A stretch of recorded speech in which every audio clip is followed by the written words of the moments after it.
The Smithsonian's Jon Grinspan, who is curator of political history at the National Museum of American History, and Washington College's very own Michele Volansky, associate professor and chair in the Department of Theater and Dance.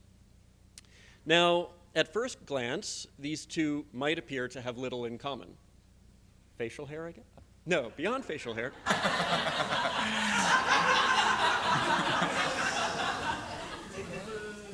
I was saying, you don't. But she has hair on her head, so I'm jealous of that. All right, no, it's not that. It's their scholarly profiles, because Jon, who earned his PhD at the University of Virginia in history, has recently written a book, a wonderful book, called The Virgin Vote: How Young Americans Made Democracy, Social Politics Personal, and Voting Popular in the 19th Century, published this year by UNC Press, a leading publisher in the field. Jon also writes for the New York Times, Smithsonian, The Atlantic, and other general interest publications. Now, Michele, a nationally prominent dramaturg, recently published a cover story in American Theater, the leading publication in her field, and it's not an archivally based interpretation of politics in a past century, but rather a first-person account of what she observed while on sabbatical last semester, attending rallies for Donald Trump, Bernie Sanders, Hillary Clinton, John Kasich, Ted Cruz, and Marco Rubio. So, different centuries, different candidates. But, in fact, what Jon and Michele have in common is a fascination with and expertise in the rich subject of politics as theater, spectacle, ritual, and experience. True, their work does reveal certain contrasts between today's politics and the 19th century version, chants of lock her up versus chants of Whigs eat dead pigs. Personally, I kind of prefer. Democrats eat dead rats is the one. So Jon also describes a rowdy picnic in 1860 at which pro-Lincoln voters consumed 4 roast bulls, hundreds of chickens, 2,000 pies, and of course vast quantities of whiskey, while Michele writes about the single cough drop placed next to a glass of water on Hillary Clinton's podium, which somehow, to me, is like a very Hillary Clinton thing. I hope that both of you will also talk about the musical soundtracks of your respective political centuries. So the final similarity between our two guests that I would mention is that both Jon and Michele write with uncommon wit, humor, and élan. Reading their work is truly like eating candy, something that can't always be said for academic writing. Along which lines, I'm happy to mention that Jon's book is for sale over there with Shannon in the corner. He'll be happy to sign it. And Washington College students can get his book at half price. So buy 2 copies. Thanks, Jon. It's worth it. It's definitely worth it. So I'm going to start the conversation with Jon and Michele with 1 or 2 questions, although I expect that they'll be off and running on their own without me pretty fast. At a certain point, we'll open up the conversation to questions from the audience. And after the event, I hope you'll stay not only for the book signing, but also for a reception at which I can't promise roast bulls, pies, and vast quantities of whiskey, but I'm sure Washington College Catering will do well by us anyway. So please join me in welcoming Michele Volansky and Jon Grinspan.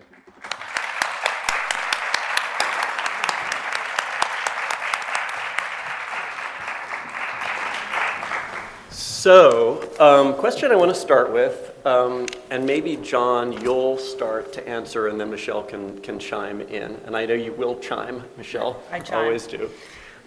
Question is, okay, so imagine ourselves in the year 2116. And imagine you are still a curator at the Smithsonian, which we hope you will be. And imagine that you're asked to curate an exhibition on the 2016 election. What would that exhibition be like? It's a question I've been thinking a lot about and asking myself a lot about, because as a curator for the Smithsonian, one of my jobs is they send us to the conventions and the primaries to collect objects for posterity, you know, and we have this collection going back to George Washington's christening robe, really to 16th, 17th century objects all throughout American history. Abe Lincoln's hat, his top watch, his watch, his top hat, all these objects that tell the story of American democracy and politics. And you can see them all, and somebody else did the hard work of collecting them. And so asking yourself in the present, what can we add to this? What physically says 2016? I think about that a lot. And I guess the answer I've come up with is that you need to tell two stories simultaneously. One, there's the story of continuity. This is an American election. We have this tradition of political culture in America that's very key to our entertainment culture. And so there are these things you see every 4 years. The red, white, and blue stuff, the donkeys, the elephants, the tinsel, the bunting. You would need a fair amount of that. And that stuff is often manufactured by the campaigns. So you can see these two big institutions, the Democratic Party and the Republican Party, trying to structure the message and trying to hit the usual patriotic notes. But you can see in 2016, I think we're all watching this kind of wriggling away from that structure. To me, the big story of this election is the weakening of these institutions. It's going on particularly in the Republican Party, but also the Democratic Party. And so while there's this very formulated material culture of campaigning that we know, the bunting, the confetti, all that stuff, there's also the handmade signs that say lock her up on them, or DNC stands for crooks or whatever, you know, through the handmade objects that show kind of the people aren't necessarily with these institutions. And I guess the tension between the two, the very formulaic structure of what we're used to, and people kind of trying to get around and express their anger with the system. So an exhibit would probably have to balance those two, right? I would say, and we were talking about this before, those handmade signs. And I came to the life of a campaign, or the series of campaigns, in complete and total ignorance. I really had no idea how a political campaign ran from soup to nuts. So my first event was going to a John Kasich event in a town hall, not unlike this room, in Plymouth, Massachusetts, and that was a very staid event. It then sort of tumbled from there, but I learned very quickly that those handmade signs are actually made by the campaigns. And so people are nodding. Apparently you're aware of this. I was not aware of this. And so last night I was watching a Donald Trump event where he turned around and said, "Oh, I love seeing those pink signs," and it said "Women for Trump," or there was another sign that said "Blacks for Trump." And those signs were generated by the campaigns. When you go into a campaign, you cannot, or into an event, you can't bring anything in with you. So to bring that around to your original question, I think that for me, as an inexperienced politician or political observer, and as a theater person, what I saw was a facade. It was simply the front of something hopefully more meaningful as it went back to each layer. But my first impulse was, oh, this is all being held up by cardboard and tape and a stick of glue. I used to tell my students that for $5 and a box of croutons, you can make a really good performance set. And I think that was actually the case for some of the campaigns. John, did you want to respond to that, or? And I guess the other thing is, with 100 years distance, it's even harder to tell what is grassroots, what is astroturf, as they say, what is legitimate, and what is built into it. I mean, when you look at objects from the Civil War, from the election of 1896, which is a very contentious election, from the rise of Andrew Jackson, there are these moments in American history where people are furious and they're expressing it through their politics. And sometimes that's built into these objects, and you can physically see there's something that captures this anger, or this outrage, or this engagement. And sometimes they look completely flat and dead and dry. So it's possible that at 2116, if you looked at material from this election, it'd look really cold and staid, and people would say, oh, there was this guy Trump and he ran against this lady Hillary Clinton, and you wouldn't actually get a sense of the heat. So I guess one of the obligations of historians that we try to do is bring back some of that heat. And how can you really capture not just the physical thing, but but the emotions that were tied up in it, in these kind of ordinary everyday objects. But the other thing too about this election that I think that we can all agree upon is that it lives very much in the Twitterverse, right? And so our policies have been reduced to 140 characters, and tweets go out at all hours of the day from not only the campaigns themselves, which are trying to maintain perhaps a particular type of order or a message or a structure, and all of that gets undercut by the vastness of the internet and of Twitter. That how do we archive a Twitter argument? How do we archive, or maybe we just let it go? But how do you capture that heat and passion if it's gone in 24 hours? I mean, we've not yet reached the Snapchat political campaign, but maybe we have. And don't those things disappear in 24 hours? Is that the deal with them? I'm looking at the students, right? But yes, that's what happens, right? Yeah. For those of you older than 30, I will sit down and talk to you about Snapchat later on. But it goes away. And so I love the question about how do we archive, or how do we talk about this election 100 years down the road, because I simply don't know how you capture any of it, because for me, again, it seems to have well, jumped the shark is a phrase that comes to mind, but. And that's a question you run. But yeah. And that's a question throughout American history. I mean, there's that famous quote, I'm going to mangle it, but history is the recorded part of the remembered part of the observed part. So almost everything that happens in human history, that they say 100 billion humans have lived on the planet, almost everything we've done is gone and totally forgotten, right? What we have recorded and in physical objects is a tiny drop in the bucket. And so you can do this throughout American history. I mean, when campaigning was basically speechifying and standing up in the town square, a so-called boy orator, who's like an 18-year-old, who would stand in the town square and kind of yell at a drunken crowd of young people and adults about politics, that most of that went away too, you know. And what's recorded, can we trust it? I don't know if it's new, or I guess the new thing is the real possibility of maybe holding on to some of this and having all of our text messages and all of our tweets. And then the opposite becomes a problem. What historian could sift through, I don't know, how many tweets are there? Imagine trying to read any portion of it. It's hard to keep track of our own correspondence. So, John, you have such a great job. I mean, imagine being able to get paid to go around snagging cool artifacts for the Smithsonian. I mean, wow, dream job. So what was the coolest artifact that you snagged in the 2016 campaign, if you had to pick one?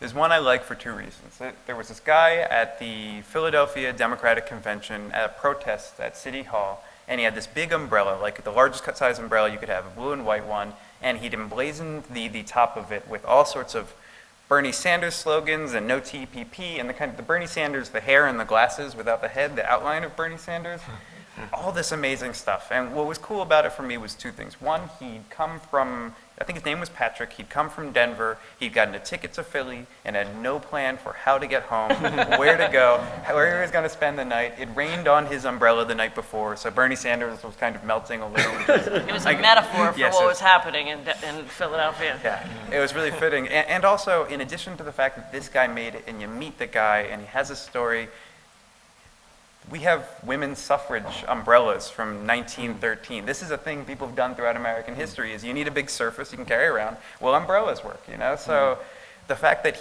again, it's a change in that continuity at the same time. That on the one hand, he's so pissed off about politics in 2016, he flew to Philadelphia from Denver. On the other hand, the way he's expressing himself fits right in with the continuity of American history. So it's one of those amazing moments where, is this ordinary and traditional and part of the larger story?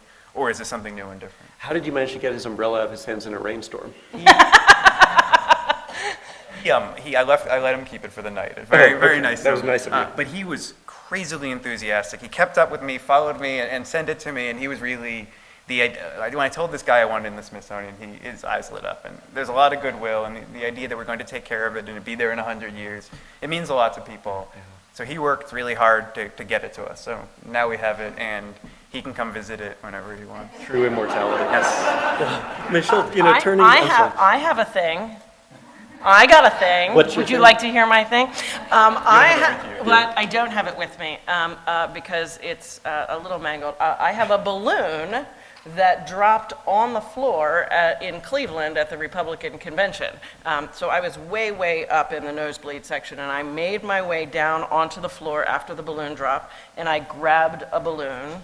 And then I walked around Cleveland with it for most of the night. It was my friend. And it's in a notebook that I will continue to treasure for year after year. Not donating it to the Smithsonian. No, you cannot have that. Yeah. Well, I want to ask you, Michele, so you write in your American Theater article, you say the audience is part of the performance, which maybe, Jon, you can respond to because it also describes the 19th century. But then, Michele, you also talk about how the audience, as opposed to the 19th century, is kind of a staged and manipulated part of the performance, that maybe they're less participants than they are scenery. Can you talk about that? Well, I think that I think it comes as no surprise to know that there's a tension that exists between, and I write about this in the article, between the people who are there in the room, as our friend Hamilton says, in the room where it happens, and the audience at home. Right? So there's the snapshot that wants to be captured and sent out to the media or Snapchat to capture that. This is the event. This is a Bernie Sanders event. This is what it looks like. And the people behind the candidate are hand selected. Right? This, again, this comes as no surprise, but when you see it in action, it's a little disarming, because I kept thinking, why aren't they picking me? Why aren't they picking me? And apparently I'm not an interesting demographic or useful demographic.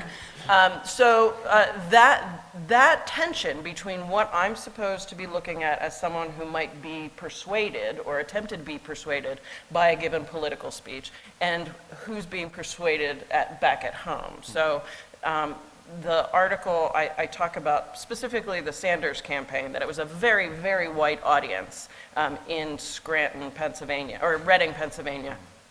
But the audience behind the senator there were 15 people of color behind him, which was a much larger percentage than was in the room. And so in looking at the clip from later that night, I thought, well, that's a really provocative picture, and it sends a very different signal to an audience from what I was experiencing. My response was, this is a really white crowd, but what was conveyed was, this is an audience of color. In addition, the talk that he gave, or his speech, was all about immigrants and a detention center that exists in Bucks County, and so you would think, were you not in the room, that this was an event tailored to a community that wasn't really there, which it's a little disappointing, I think, but all of the candidates do that, whether the event is a small little event or it's a larger event being televised. You are handpicked from a crowd, or you're a donor, or you're a volunteer of some way. Just hot. Or just super hot. Yeah. There was a kid at a Hillary Clinton rally that could not stop moving. This kid bounced around for easily 2.5 hours, and he was just dancing, and it was a tremendous image. It was a terrific image of this kid being he's had an I'm With Her t-shirt on, and he was just dancing. And that was what came back to Channel 6 Action News when I was at home watching television. How much did they pay that kid to do? I don't know. A lot of sugar is what I think that they paid him in cupcakes. So, Jon, how would a rally like that have looked 150 years ago? Very different. The only place where you can really stage and control and have that kind of setting is in Congress, and often then it doesn't even work. I mean, the famous story in Congress is, the expression bunkum, something is bogus, is bunkum, comes from a politician, a 19th century politician representing Buncombe County, North Carolina, who made up a speech and had it published at home in North Carolina. I might be getting the story a little wrong, in Buncombe, that he never even gave, or that wasn't that way. And so that kind of became code for something phony. But outside of Congress, it's really hard to maintain control over these spectacles. Politics is spectacle in 19th century America, and rallies are really public. They take place in town squares, in Union Square, outside a church, outside a saloon, and you really can't keep just one side present and the other side away. So people run interference at rallies. If it's a Whig rally, they're Democrats throwing rocks and drinking in the back of the room. If it's a Republican rally, they're populists or whoever riding horses around and making trouble. And when they're marches and processions, people get attacked often. They have counter-marching or counter-rallies. They throw bricks, they run into the crowd. They want to work to disrupt as much as possible. And you just can't really hide politics away from the people as easily. I mean, this is public campaigning. The actual decisions being made can be hidden in a smoke-filled room in Washington or the back of a saloon. But in terms of the public culture of campaigning, it lives more with the American people than with the politicians. And most people who organize these campaigns aren't professional politicians. They're butchers or funeral home managers or saloon keepers who are trying to get a political movement going.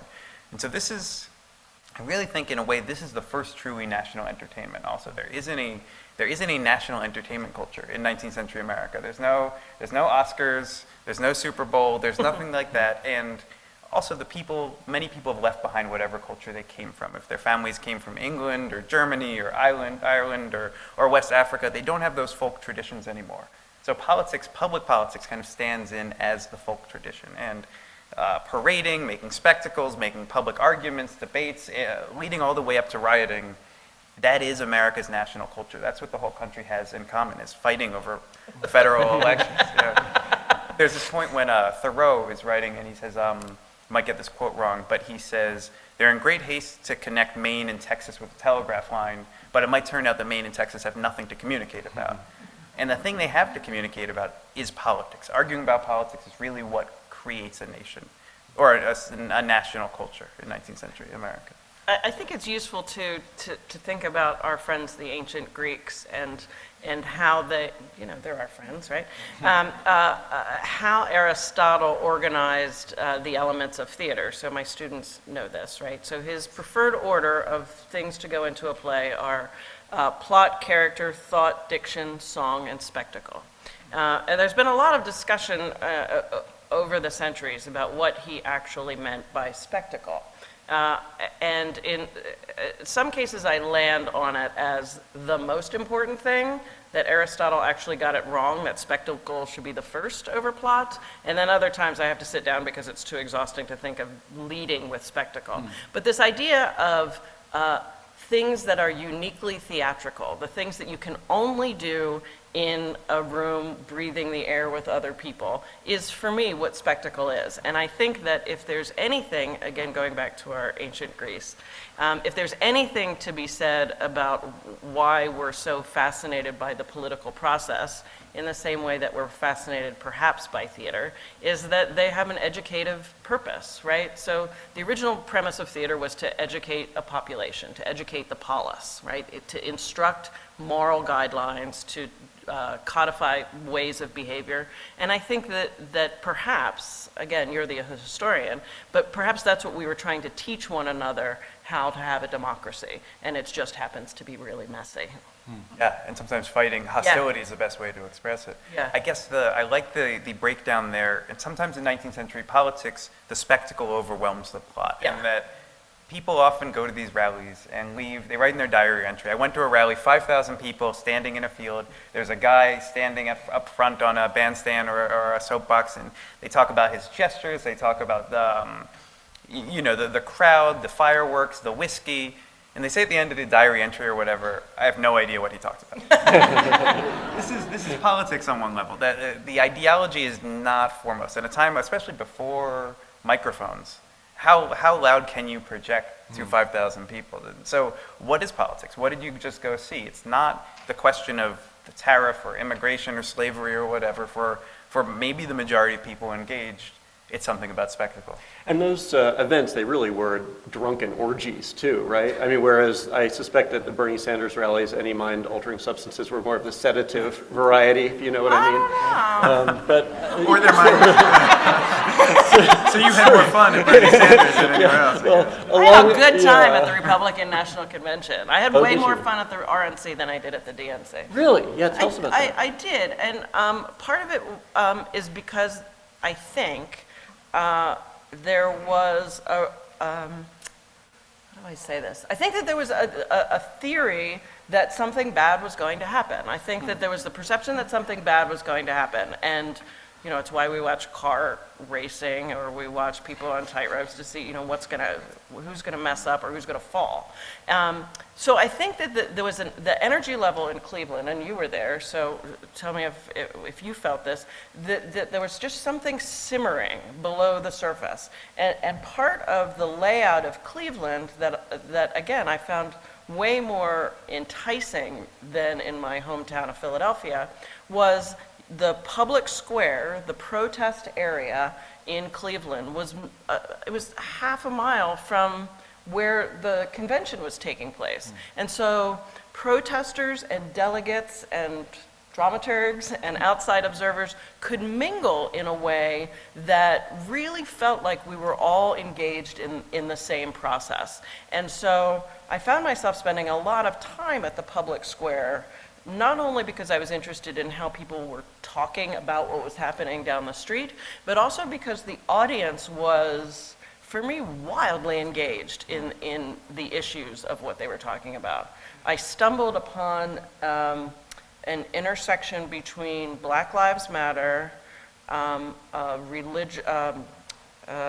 Westboro Baptist Church people, and Black Lives Matter, Westboro Baptist Church, and there was a third group. I can't remember who they were, but all at the same time. And it simmered on violent.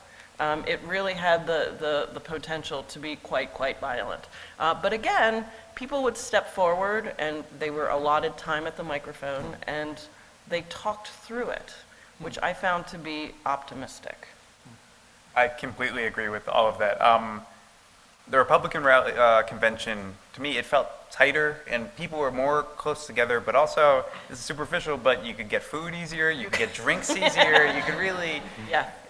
Philly was a little more diffuse. And the optimistic thing, honestly, I came away optimistic too.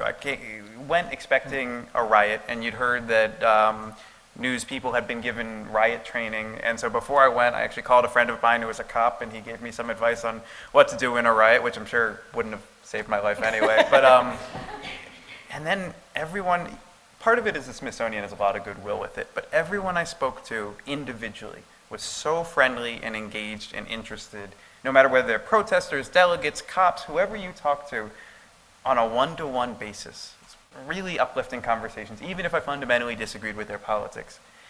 And that made me optimistic. And then on the other hand, then you go and you see 15,000 people, either for the Republicans or the Democrats, kind of chanting and the mob taking over a little bit.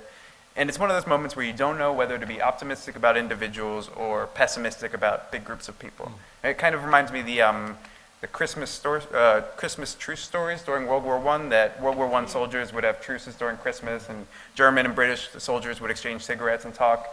But then they go right back to shooting each other. So, like, is this an optimistic moment or a pessimistic moment?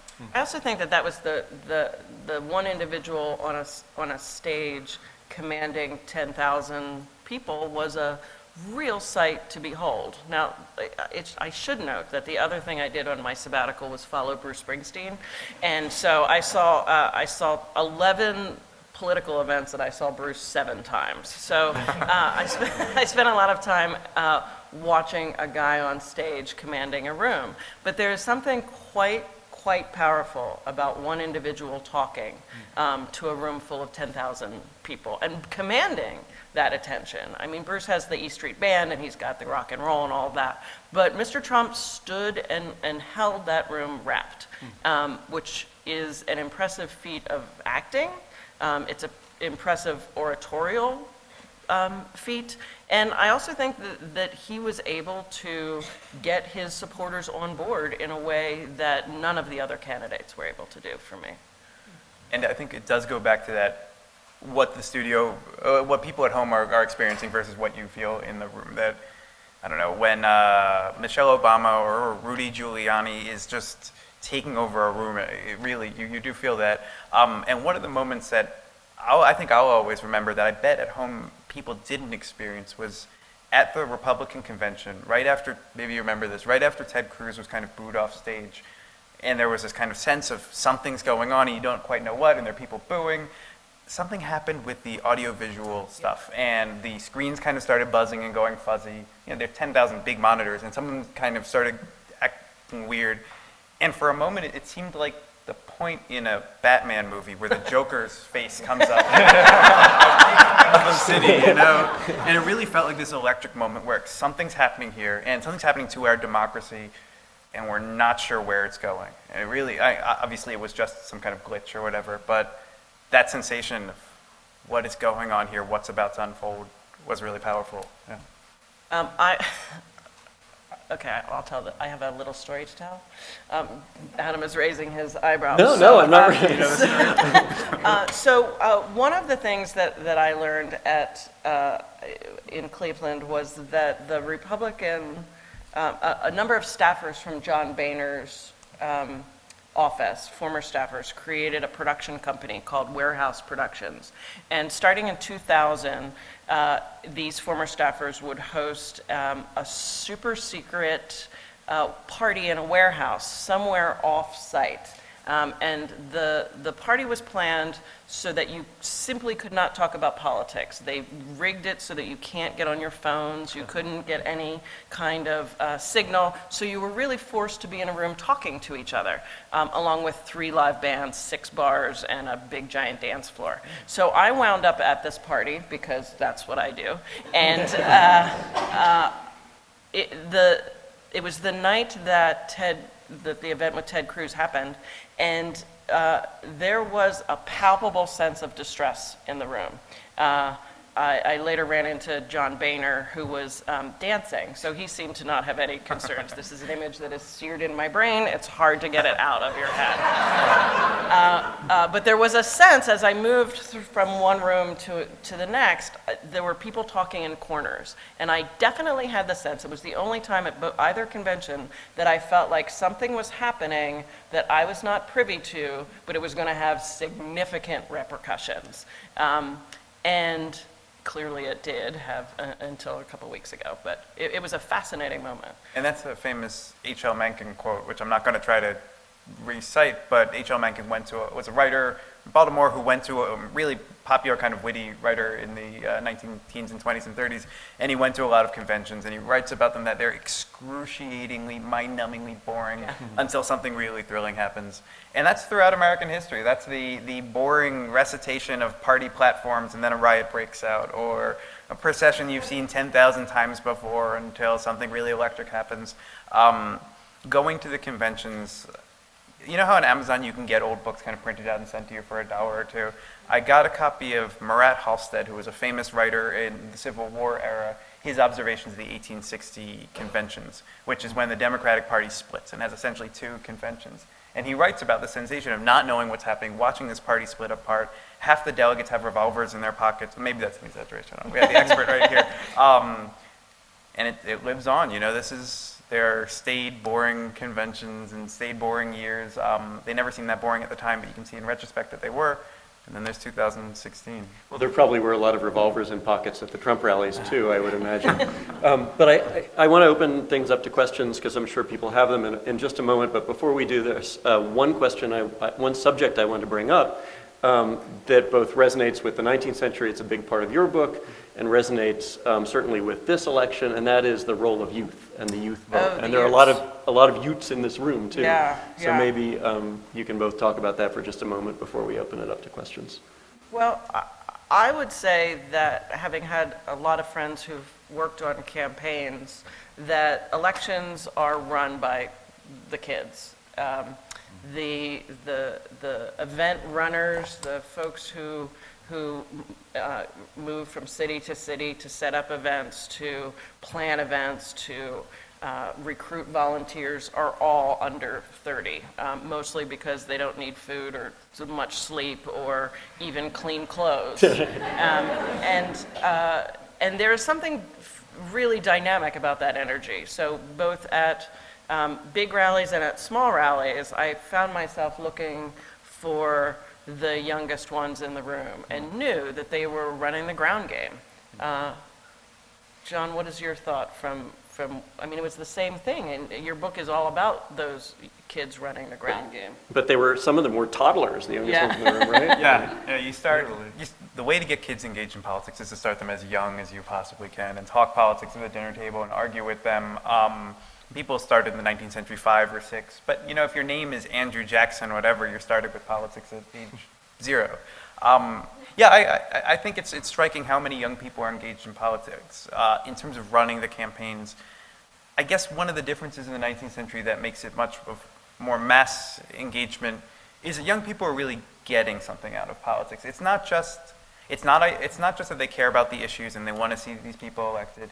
In 19th century America, young people are using politics as a tool in their own personal lives, in their own struggles. This is a point when there's a lot of social and economic anxieties and instabilities for young people.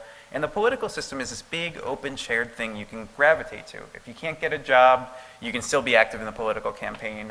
People use politics for courtship. If you can't find a boy or a girl you're interested in, you can go out to a political rally and meet somebody. People use politics, really tie this big public thing in with their most intimate concerns. And we have this idea that they're supposed to be separate. And I guess in an ideal republic, they would be. But people bring their own personal needs and issues to politics. So I'd be interested in the backstory behind all those young people running those campaigns and what they're getting out of it and what they're telling people and what it'll mean to their direction. I don't think it's any different. I think that they're trying to find their place in the world, like any other 18 to 22-year-old. I think that they're trying to figure out what it means to be a participant in something larger than themselves. And I think my students in my dramatic theory, and I spend a lot of time talking about the development of our own aesthetic.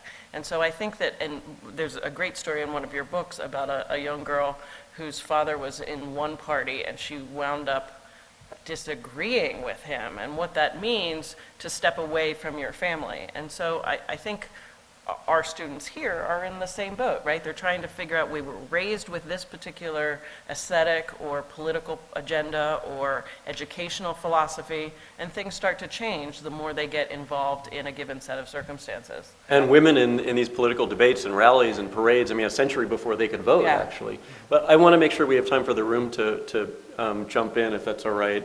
So maybe we can start taking some questions. Yes, sir.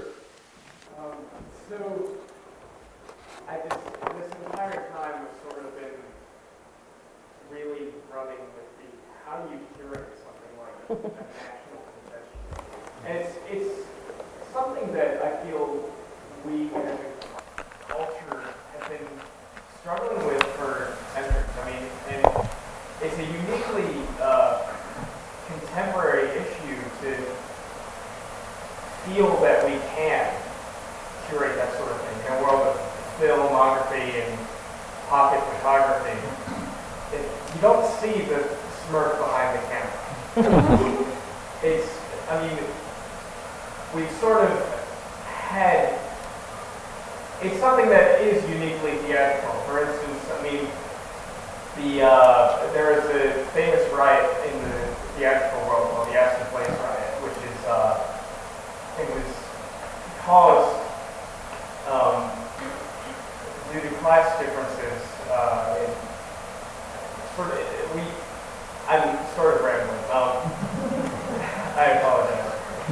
And we've been studying it in class with Professor Volansky, and it's just intensely difficult to do so. And it's sort of what makes political theater. If I could phone a friend, or if I could, tag in. I think one of the things that I'm most struck by about this particular campaign is, like all historical events, it's ephemeral, right?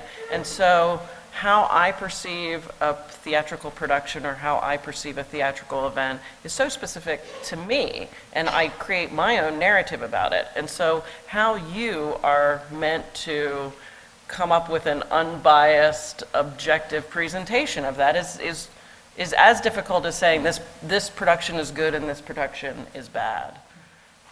I study the 19th century partially because everybody who experienced it is now dead. I can't tell you you're completely wrong.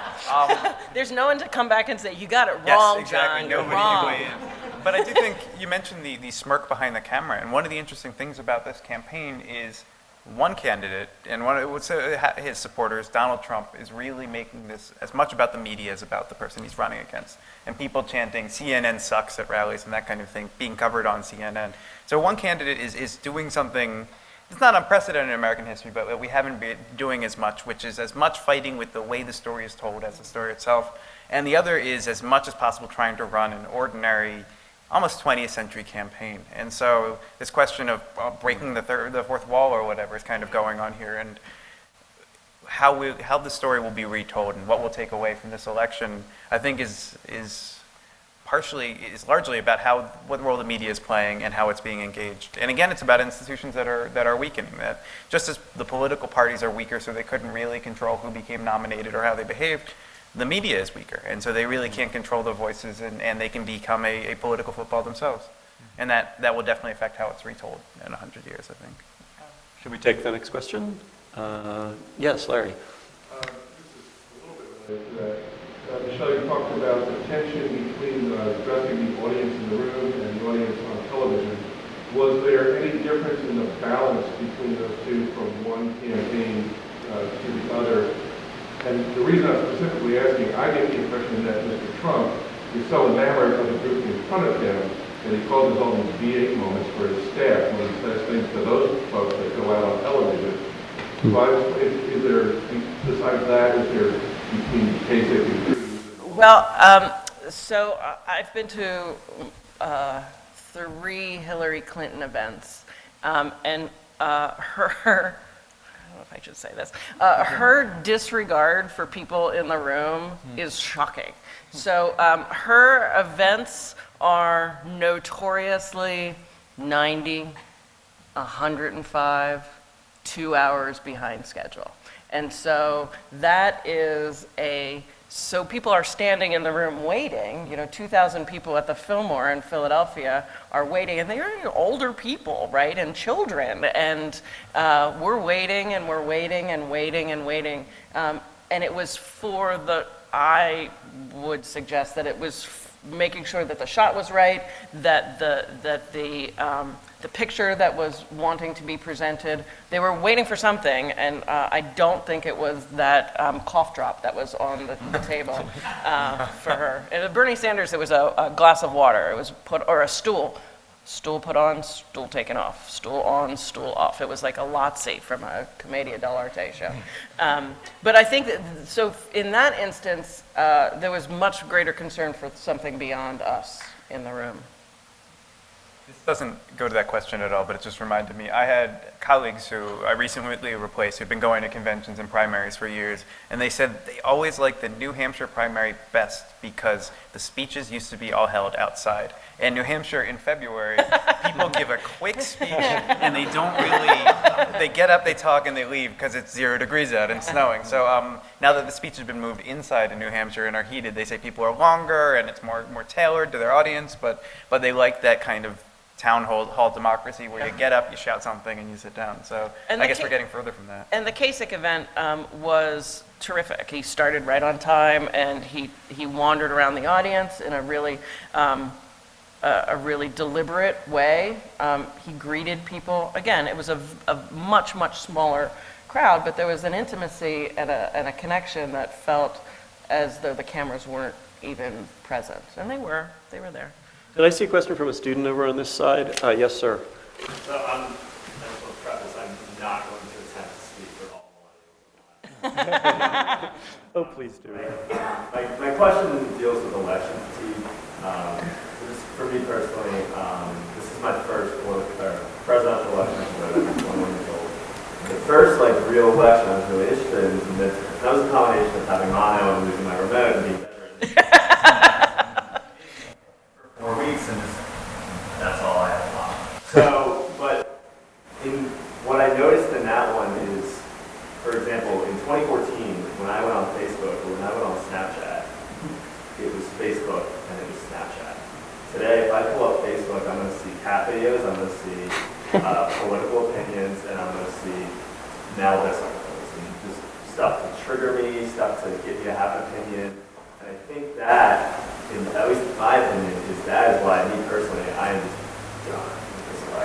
Yeah. Well, I don't think I'm alone in that sense. Not necessarily not trying to win, I'm ready for it to be over. And what I want to know is what do, I guess, both of you think that the role that Snapchat, the role that Facebook, the role that social media has played, not in like the past like decade, but really in the last few years. Because in the last year, if you go on Snapchat, for example, you pull up, I apologize for my question. If you pull up Snapchat, it's not pictures that you're sending to your friends. It's a bunch of like little dots that have news links and networks and stuff. So you've got ESPN, MTV, Cosmopolitan, and a very large majority of them talk about the election on all of them. Yeah. And that's how a lot of millennials get their news. So what impact do you think that has had on this election? That's a great question. Because I am. Hope you're gonna vote. Yeah, I'm gonna vote. I don't know, you want to take a stab at it? A bunch of things. First, the election fatigue thing. I guess two things on that. One, I think everyone is feeling it, and it's not necessarily a new sensation in American history. We've had elections where you can see the 1884 election in which one candidate was seen as notoriously corrupt and the other had a sex scandal that kind of unfolded in the public eye. And I mean, there's some parallels today in a way. And you see these people saying, I'm just done. I can't wait till this election is over. And you can empathize with them. I guess what I would say to young voters is the way to get past that feeling is to focus, to be more selfish. You know, we always tell young people to be selfless and to figure out the issues and figure out who they support. But really, when young people were most engaged in politics, it's because they were doing it in their own interests. And they didn't necessarily even know the name of the candidate. And I guess that's bad. You should know the name of the candidate. But voting was a rite of passage. It was your virgin vote. It's an important moment in your life. And if that engagement means something to you, you keep voting. If it's about this candidate or that candidate, you burn out really quickly. I mean, we kind of saw this with Barack Obama and with Bernie Sanders, that if it's all about this one kind of charismatic figure, it's a really weak connection. It has to be more kind of internal and personal about your role in politics rather than about this person or that person. As for the Snapchat and Instagram and Facebook, I really don't know much, but I guess my one thought is the way we just scroll now, the kind of casino effect, where you just kind of, you barely even recognize the images as you're going by, obviously decreases engagement. And there's something about just looking at more and more images. You're pulling the slot machine and having it go again.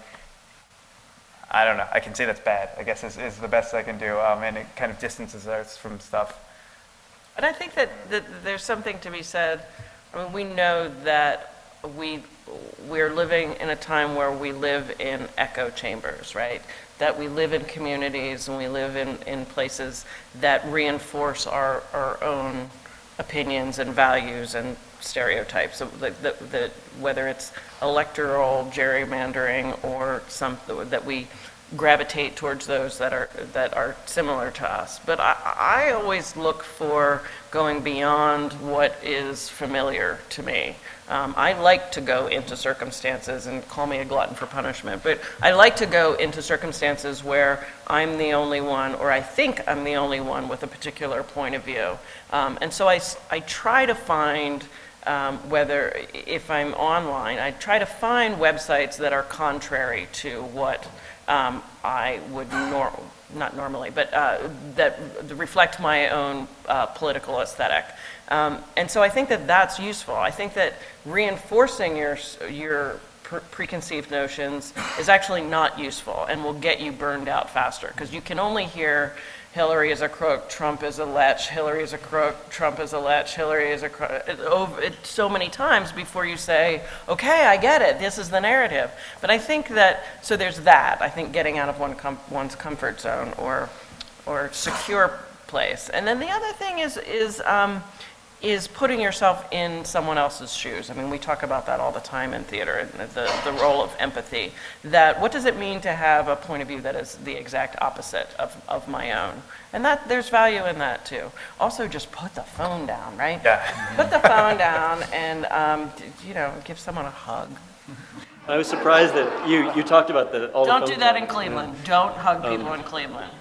Let's take two more short, and Erin, you've had your hand up in the back, and then Michael will come to you. So I guess my question is,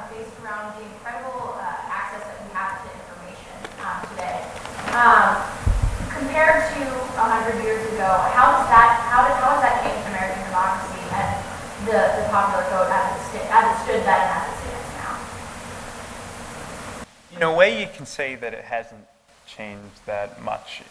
I mean, we have access to incredible information, knowledge that no one else used to have access to. How much of it do we actually use? I always notice if you read Moby Dick, he knows he's a sailor, but it's 1852, I think. He knows the geography of the Malaysian coastline and references it.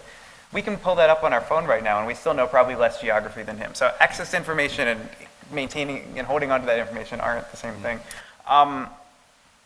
There was a time, I guess it's a three-part story. The first is in the 19th century when the media is a wild west, and there's no fact-checking, there's no responsibilities, constant personal, vicious attacks on each other. Editors are somewhat regularly assassinated by angry politicians. That happens a couple times. And there's no independent journalism. Every newspaper pushes an agenda and is publicly funded by a political party. Not every, almost every. And they reprint each other. It's called, they scissor. They basically take an article from one and reprint it in another. So there's the same kind of echo chamber of, you're a Whig, you only end up reading Whig newspapers, or populist, or whatever. And then there's this middle period in the 20th century when media really consolidates. And you have fewer newspapers, you have fewer TV channels. You have TV channels, but you only have a few. And you can have a nightly news show that gets 60 million viewers a night. And there's this kind of hourglass, the middle of the hourglass. And on the one hand, that means there's far fewer people engaged, and there are a lot more gatekeepers, but there's a sense of common agreement about facts and dialogue. And obviously, in the 21st century, we've seen this huge expansion where none of us probably read the same news for the most part, or see the same stories. And it's incredibly diffuse, and it's just much harder to have a sense of a national agreement. And I think to some degree, just as political entertainment emerged in the 19th century to create a shared dialogue when the country had very little to keep it in common to talk about otherwise, in the 21st century, as we don't have that same sense of dialogue, as we feel as if the nation is fracturing, maybe that's why politics has heated up again, that it is something we can talk about again. And we don't necessarily have the kind of uniting things of the 20th century. The one thing we have are these stupid elections that have every 4 years, and we can argue about them. So I hope that's not too grim. I mean, I guess it's good and it's bad is the answer. Did you want to add to that? Well, I just think you find information, don't confuse, our friend Larry says, don't confuse activity with action, right? Like, don't confuse moving around with it being meaningful, right? And so I think that we can get a busload of information, but if we don't have the ability to look at it critically, I'm sorry, I'm a poster child for the liberal arts education.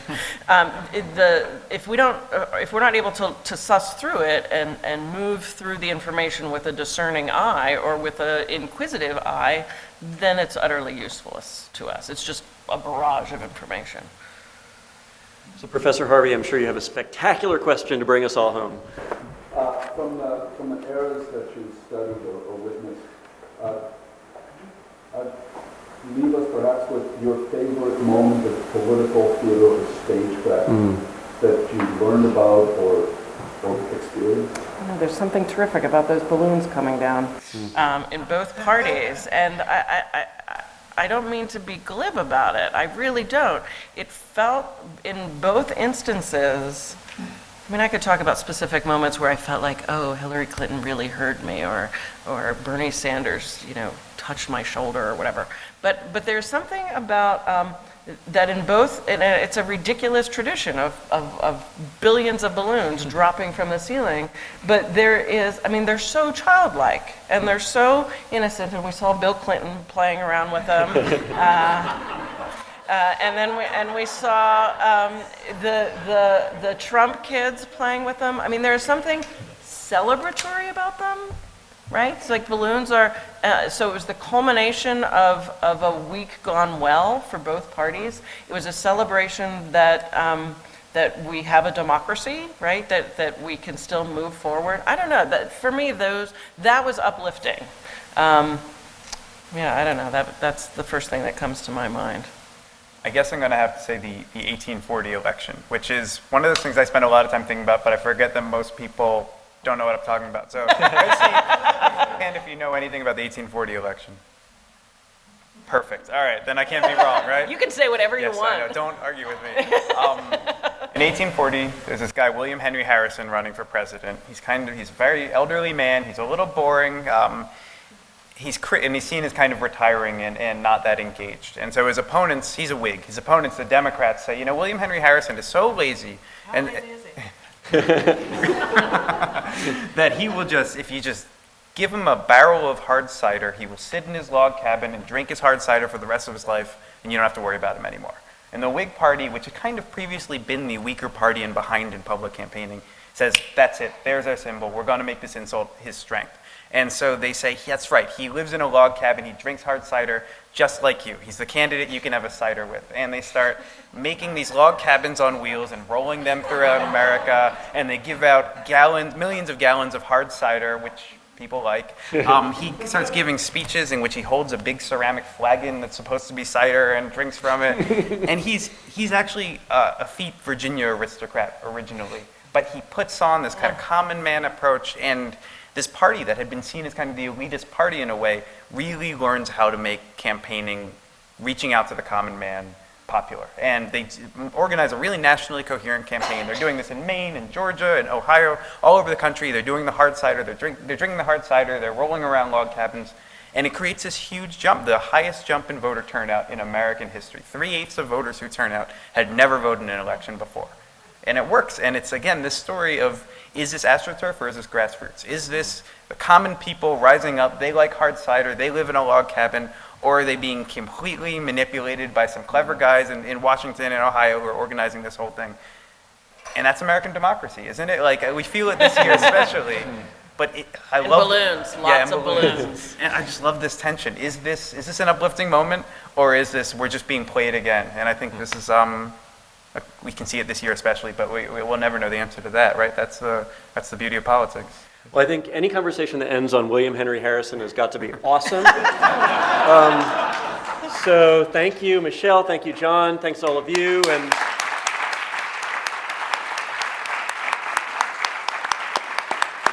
I think one thing we can agree on is all of us in this room, let's vote in 13 days. If you have to write in William Henry Harrison's name, do it. Thank you.